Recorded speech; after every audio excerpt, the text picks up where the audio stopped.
大家好，今天做这一集的目的，一方面是希望劳动部霸凌事件的真相水落石出，不要以为棒球赢了就天下太平了。另一方面也是希望能够帮助到更多的人，因为就我个人经验，只要愿意倾听，我们都有机会成为拯救精神绝望的人的一份子。其实我生活改善做了这么多集，但却没有碰心理方面的议题，主要是我觉得听完了以后很难去超浓缩，因为这毕竟不像吃东西跟做运动一样，相对容易量化，而且只要持之以恒，基本都会见效。但心理层次这件事嘛，确实样态就复杂更多。就拿职场霸凌举例好了，你说能够上新闻那么狂放不羁的，可能我比较幸运没碰过，但我倒是碰过几个上班做的事情已经是别人的1/4了，却整天还想要维护自己权益的奇葩。然后动不动什么都要跟 HR 申诉，标准的吃饱了撑着的典范。不过话说回来，那种人终究是组织中的尘屑，虽然恶心，但也是能够无视的。最恼人的莫过于跟我们有权力不对等关系的，例如说上司甚至下属；跟我们有亲属法上关系的，例如家人或配偶。那碰到这种情况时，我们又该如何自处呢？且听 Eddy 律师、心理咨商师及高冲突人格解构者的分析。Life Kaizen 将为大家把英语圈的生活改善新知，定期以超浓缩加划重点的形式制作成影片，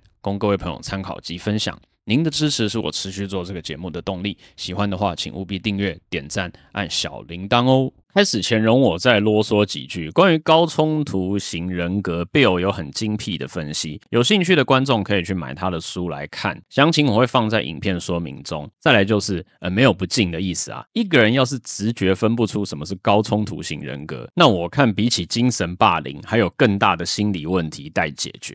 When somebody is already involved with a high conflict person and they want to disentangle from a professional relationship, disentangle from a personal relationship. They will start with the combative type. So if you're dealing with a combative, maybe even, dare we say, narcissistic type, somebody that gets angry when you don't fulfill their expectations and blames others, does not take responsibility, and it's time you decide to, like the Homer Simpson meme, kind of drift back into the hedge. Is that the way to do it? Or do you lay a clear line and say, listen, I'm not going to tolerate this anymore. I'm out. It's really somewhat dependent on the nature of the relationship. I do a lot of consultation. We do a lot of training with High Conflict Institute. So first of all, we strongly recommend against the direct hit is don't tell the person, look, you do this, and this, and that's terrible. I don't want to work with you. I don't want to be in a relationship with you. I don't want to be close to you because of your behavior. High conflict people puts them through the roof. They will defend themselves, and for the next months or years, they may put you in litigation. They will hate you for that. They'll blame you. And that fulfills their picture that it's all your fault. So don't blame them. Second thing is, don't blame yourself, because that reinforces to them. Like if you say, I'm a sensitive person and I just can't keep up with you. Well, they're going to blame you for that. And you're, depending on their personality, if they tend to have borderline traits, they're going to feel abandoned by you. If they have narcissistic traits, they're going to feel put down by you. They're going to, because you're supposed to see them as superior. If they have antisocial traits, they're going to feel like, wait a minute, you're supposed to be submissive to me, and yet you're walking away. So you don't want to blame yourself. So you're going to go, well, what's left? What's left is we aren't a good fit. Our goals have gone in different directions. I'm really ready for a career change. I want to go back to school, or I just realized I'm not ready for a committed relationship. It's not about you and it's not about them. It's not about blame.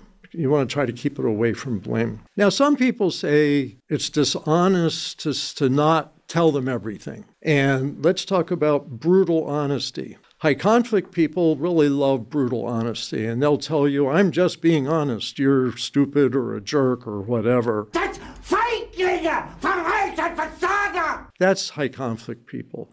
Reasonable people don't tell everybody every negative thing they think. That's just not healthy for relationships.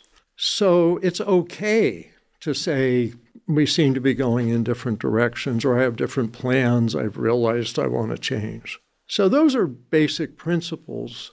The worst thing in ending a relationship or reducing contact is to go back and forth. The worst thing is to pour out your feelings. Pouring out your feelings to someone brings them closer to you. It's step by step so this person can adjust to the fact that you really are leaving, but not too long and not too many steps, because then their expectations are raised. Oh, maybe you're not really leaving.